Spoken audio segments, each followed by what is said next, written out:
Escalade sans limite. Plusieurs États touchés. Le Moyen-Orient s'embrase et le monde retient son souffle.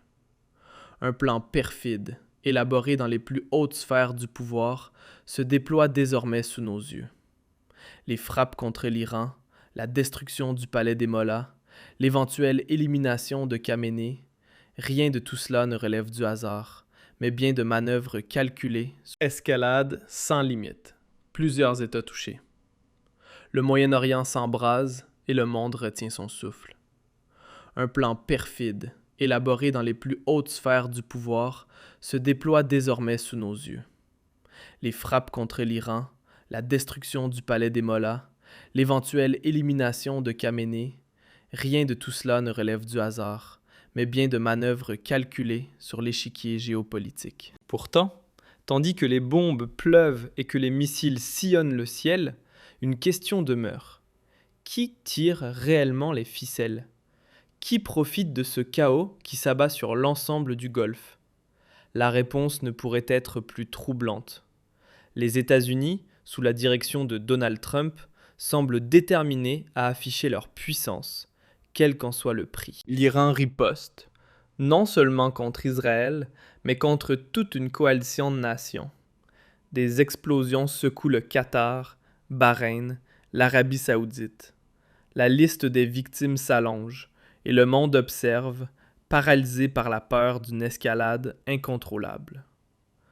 Tandis que les navires de guerre britanniques prennent position pour alimenter cet enfer, l'Europe se demande si elle sera à son tour aspirée dans le tourbillon de la catastrophe. Et qu'en est-il des pourparlers de paix qui, disait-on, progressaient ?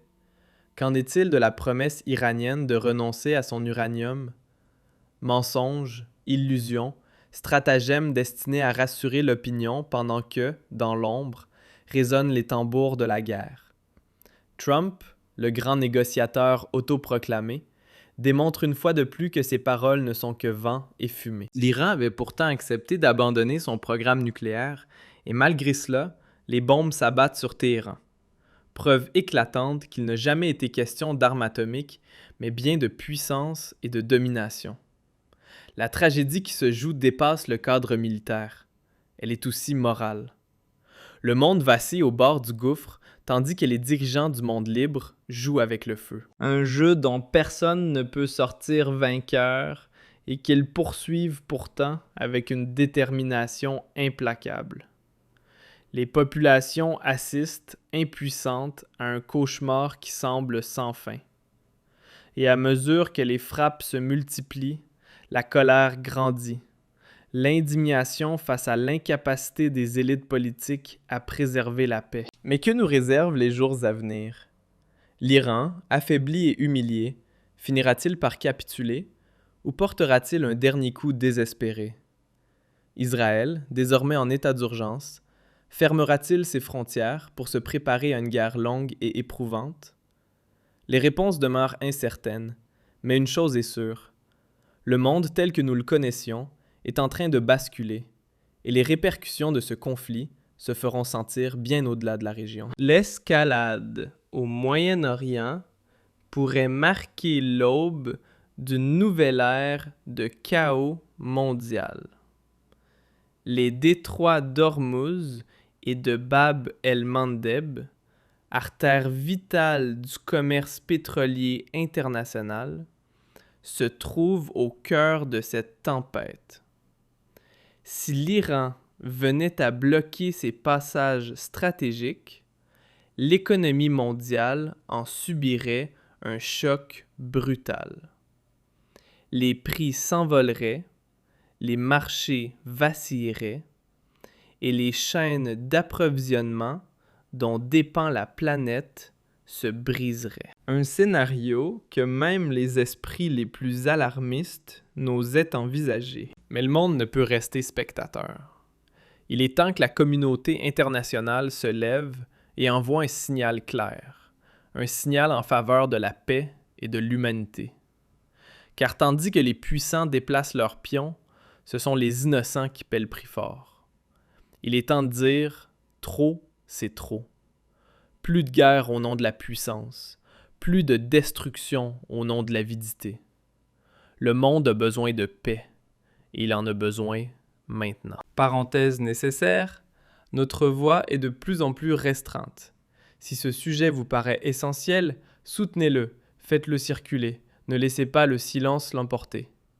L'escalade au Moyen-Orient a atteint une ampleur que même les plus sombres prévisions n'avaient su anticiper. Alors que les bombes s'abattent et que les missiles déchirent le ciel, il apparaît clairement que ce conflit dépasse de loin le cadre d'une simple confrontation régionale. C'est un séisme géopolitique qui ébranle les fondations mêmes de l'ordre international. Israël, plongé dans l'état d'urgence, lutte désespérément pour sa sécurité. Les rues sont désertes, les visages marqués par la peur, tandis que le gouvernement mobilise tous ses moyens pour empêcher l'impensable. Pourtant, la menace est bien réelle et les conséquences restent impossibles à mesurer. À Washington, le climat politique est empoisonné. Trump, réputé pour son imprévisibilité, a ouvert avec cette offensive une nouvelle ligne de fracture susceptible d'embraser tout le Moyen-Orient. L'opposition intérieure se renforce, les voix contre cette guerre se multiplient. Mais le président campe sur ses positions, persuadé que la démonstration de force est l'unique langage que le monde comprend. À quel prix? Beaucoup s'interrogent. Celui qui fut salué comme un artisan de paix est-il en train de devenir l'architecte d'un nouveau conflit mondial? La société américaine se divise, tandis que la communauté internationale retient son souffle. Pendant ce temps, l'Europe reste en retrait, incapable d'adopter une position commune. Le chancelier Merz, qui aspire à incarner une figure d'autorité, se heurte à une réalité implacable. L'Allemagne et l'Union européenne disposent de peu de leviers dans cette crise. L'UE, autrefois fière de se présenter comme une puissance de paix, apparaît divisée et démunie. Certains États membres soutiennent une aide militaire à Israël, tandis que d'autres mettent en garde contre les conséquences imprévisibles d'une escalade. Une illustration supplémentaire des difficultés européennes à parler d'une seule voix lorsque l'histoire s'accélère. Cette désunion révèle les fragilités d'une alliance forte en principe, mais souvent paralysée dans l'action. Et pendant que les dirigeants débattent, les civils en Iran, en Israël et dans les pays voisins paient le prix fort. Partout, ce sont les populations qui subissent les calculs stratégiques des puissants. Des familles sont brisées, des villes réduites en ruines, des vies anéanties. Un drame humain se déroule sous nos yeux et la communauté internationale a le devoir d'agir. Mais qui possède réellement la volonté et les moyens d'arrêter cette spirale? La Russie et la Chine observent avec une attention glaciale. Poutine, se posant en protecteur du régime iranien, a déjà laissé entendre qu'il pourrait intervenir si la souveraineté de Téhéran était davantage menacée. Une telle implication risquerait d'enflammer encore davantage la situation et de rapprocher le monde d'un affrontement d'une ampleur inédite. Pékin, soucieuse de ses intérêts économiques au Moyen-Orient, appelle à la retenue.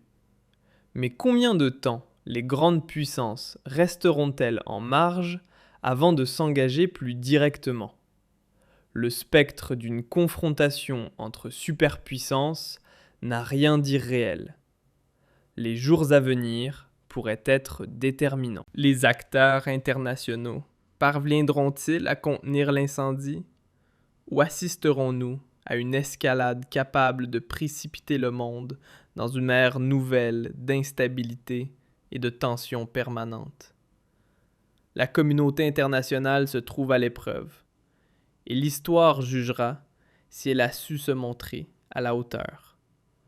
La responsabilité incombe aux dirigeants politiques, certes, mais elle repose aussi sur chacun d'entre nous. Il est temps de rester vigilant, d'observer attentivement les évolutions et d'être prêt à faire entendre notre voix. Parenthèse essentielle.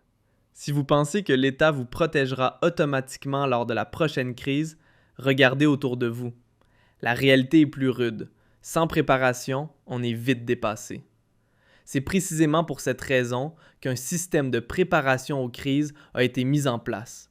un programme complet, étape par étape, pour apprendre à protéger ses ressources, sa liberté et sa sécurité avant qu'il ne soit trop tard.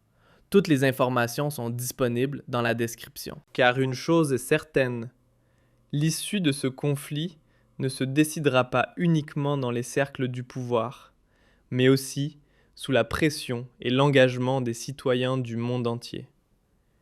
Il est temps de s'unir et de défendre la